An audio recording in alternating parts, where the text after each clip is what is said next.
ನಮಸ್ಕಾರ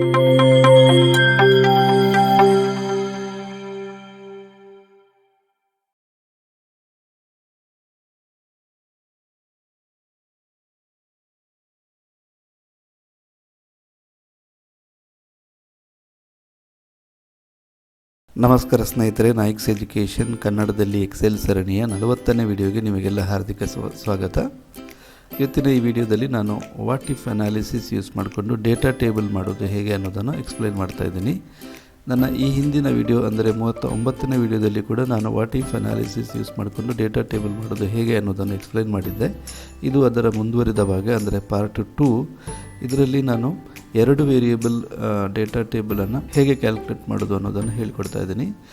part 1ನಲ್ಲಿ 1 variable data ಟೇಬಲನ್ನು ಅಥವಾ 1 variable data ಟೇಬಲನ್ನು ಮಾಡಿದ್ದೀನಿ. ಇದರಲ್ಲಿ 2 variable data table using what if analysis ಅನ್ನೋದನ್ನು ಎಕ್ಸ್ಪ್ಲೇನ್ ಮಾಡ್ತಾ ಇದ್ದೀನಿ.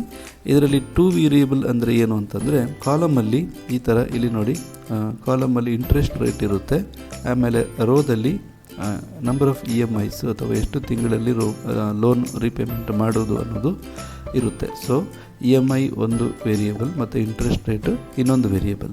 ಸೊ ಹಾಗಾಗಿ ಇದು 2 variable data table using what if analysis. So ಇದು ಹೇಗೆ ಮಾಡೋದು ಅಂತ ತಿಳ್ಕೊಳ್ಳೋಣ ಬನ್ನಿ. ಮೊದಲನೇದಾಗಿ ನಾನು ಈ ಥರ ಒಂದು ಡೇಟಾ ಟೇಬಲನ್ನು ಫಾರ್ಮ್ಯಾಟಿಂಗ್ ಮಾಡಿ ಇಟ್ಕೋಬೇಕು. ಮೊದಲನೇದಾಗಿ ಒಂದು ಸಣ್ಣ ಪ್ರಿಲಿಮಿನರಿ ಟೇಬಲ್ ಅಥವಾ ಪ್ರೈಮರಿ ಟೇಬಲ್, ಎರಡನೇದಾಗಿ ನಮ್ಮ ಮಾಸ್ಟರ್ ಟೇಬಲ್, ಇಲ್ಲಿ ನಮ್ಮ ರಿಸಲ್ಟ್ ಬರುತ್ತೆ. ಸೊ ಪ್ರಿಲಿಮಿನರಿ ಟೇಬಲಲ್ಲಿ ಏನೇನಿರುತ್ತೆ ಅಂತಂದರೆ 3 ಇಂಪಾರ್ಟೆಂಟ್ ಮಾಹಿತಿಗಳು ಇರಬೇಕಾಗುತ್ತೆ.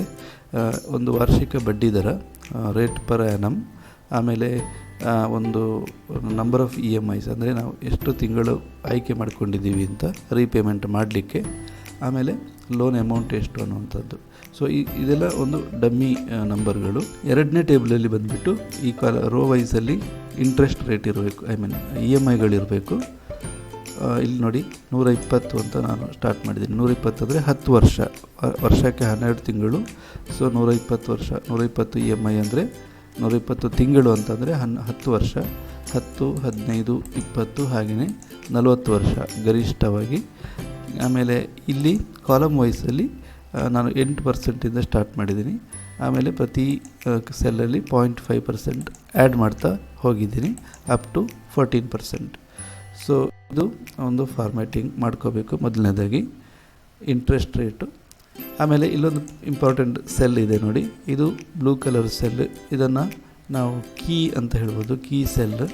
ಇದು ಈ ಸೆಲ್ಲಿನಲ್ಲಿ ನಾವೇನು ಕ್ಯಾಲ್ಕುಲೇಟ್ ಮಾಡ್ತೀವೋ ಅದರ ಪ್ರಕಾರ ನಮ್ಮ ಡೇಟಾ ಟೇಬಲ್ನಲ್ಲಿ ಡೇಟಾ ಬರುತ್ತೆ. ಸೊ ಇದು ಈ ಸೆಲ್ಲಲ್ಲಿ ನಾವು ನಮ್ಮ ಪ್ರಪ್ರಥಮ ಕ್ಯಾಲ್ಕುಲೇಷನನ್ನು ಇಲ್ಲಿ ಮಾಡುವಂಥದ್ದು. ನಾವು ಇದನ್ನು ಕ್ಯಾಲ್ಕುಲೇಷನ್ ಮಾಡುವಂಥ ಅವಶ್ಯಕತೆ ಇಲ್ಲ, ಇದು ಆಟೋಮೆಟಿಕ್ಕಾಗಿ ಬರುತ್ತೆ ವಾಟ್ ಇಫ್ ಅನಾಲಿಸಿಸ್ ಯೂಸ್ ಮಾಡುವಾಗ. ಸೊ ಇದು ಹೇಗೆ ಮಾಡೋದು ಅಂತ ತೋರಿಸ್ಕೊಡ್ತಾ ಇದ್ದೀನಿ. ಫಸ್ಟ್ ಆಫ್ ಆಲ್ ನಾನು ಮಾಡಿರುವಂಥ ಕ್ಯಾಲ್ಕುಲೇಷನನ್ನು ಕ್ಲಿಯರ್ ಮಾಡ್ತಾಯಿದ್ದೀನಿ. ಇಷ್ಟು ನಂಬರ್ಗಳನ್ನು ಕ್ಲಿಯರ್ ಮಾಡ್ತೀನಿ. ಓಕೆ, ಕ್ಲಿಯರ್ ಆಗಲು ಇಲ್ಲಿ ನಾನು ಫಸ್ಟ್ ಆಫ್ ಆಲ್ ಕ್ಯಾಲ್ಕುಲೇಷನನ್ನು ಇಲ್ಲಿ ಸ್ಟಾರ್ಟ್ ಮಾಡಬೇಕು. ಸೊ ಇಲ್ಲಿ ಬಂದುಬಿಟ್ಟು ನಾವು EMI ಕ್ಯಾಲ್ಕುಲೇಷನ್ ಮಾಡುವಂತಹ ವಿಧಾನವನ್ನು ಲಾಸ್ಟ್ ಒಂದೆರಡು ವಿಡಿಯೋದಲ್ಲಿ ನಾನು ಹೇಳಿದ್ದೀನಿ. ಈ 39th ವಿಡಿಯೋದಲ್ಲಿ ಮತ್ತು ಅದಕ್ಕಿಂತ ಹಿಂದಿನ ಲೋನ್ EMI ಕ್ಯಾಲ್ಕುಲೇಷನ್ ಮಾಡೋದ್ರಲ್ಲಿ ಕೂಡ ಹೇಳಿಕೊಟ್ಟಿದ್ದೀನಿ. ಸೊ ಅಲ್ಲಿ ನೀವು ನೋಡಿ, ಅಥವಾ ಇಲ್ಲಿ ಕೂಡ ನೋಡಿಕೊಂಡು ಮಾಡ್ಬೋದು. So is equal to PMT ಅಂತ ಟೈಪ್ ಮಾಡಿ, PMT ಪೇಮೆಂಟ್ ಅಂತೇಳಿ. ಆಮೇಲೆ ರೇಟ್ ಬಂದುಬಿಟ್ಟು ಇಂಟ್ರೆಸ್ಟ್ ರೇಟು, ಇದು ವಾರ್ಷಿಕ ಬಡ್ಡಿ ದರ, ರೇಟ್ ಪರ್ ಆ್ಯನಮ್. ನಾವು EMI ಕ್ಯಾಲ್ಕುಲೇಟ್ ಮಾಡೋದು ಪ್ರತಿ ತಿಂಗಳಿಗೆ. ಸೊ ಹಾಗಾಗಿ ಇದನ್ನು ಡಿವೈಡೆಡ್ ಬೈ 12.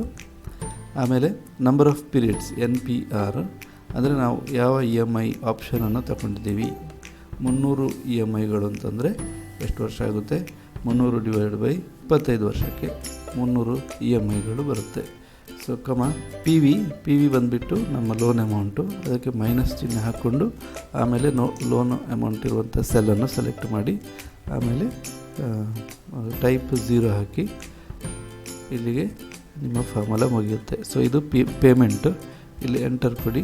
ಸೊ ನೀವು 300 ತಿಂಗಳಿಗೆ ವಾರ್ಷಿಕ ಅಥವಾ ತಿಂಗಳಿಗೆ 8% ಬಡ್ಡಿ ದರದಂತೆ ನೀವು 3,859 ರೂಪಾಯಿಯನ್ನು ಪೇಮೆಂಟ್ ಮಾಡಬೇಕಾಗುತ್ತೆ.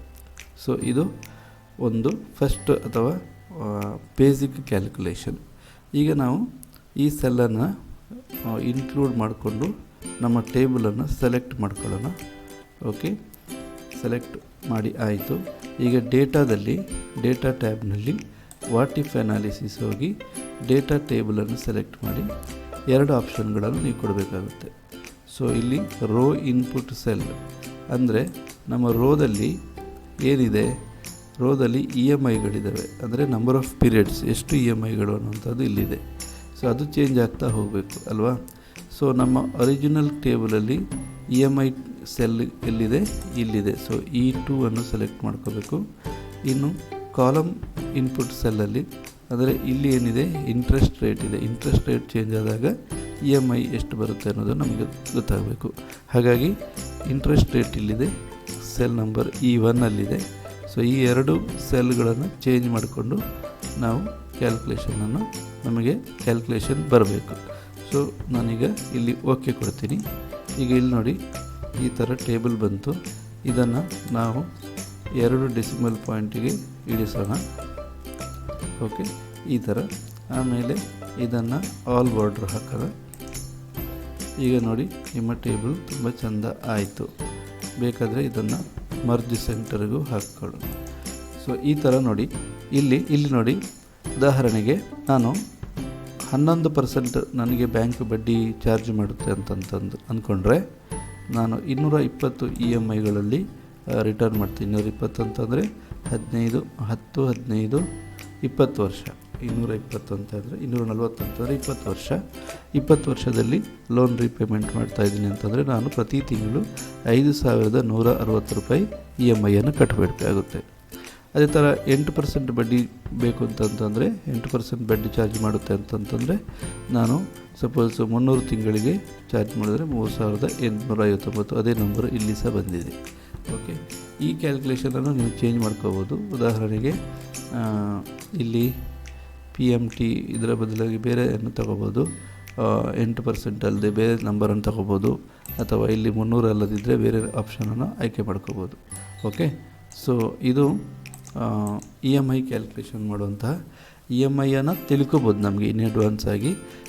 ಬ್ಯಾಂಕ್ಗಳಿಂದ ಲೋನ್ ತಗೊಳ್ಳೋ ಸಂದರ್ಭದಲ್ಲಿ ನಾವು ನಮಗೆ ಎಷ್ಟು EMI ಬರುತ್ತೆ ಪೇಮೆಂಟ್ ಮಾಡಲಿಕ್ಕೆ ಅಂತ ಮೊದಲೇ ತಿಳ್ಕೊಬೋದು.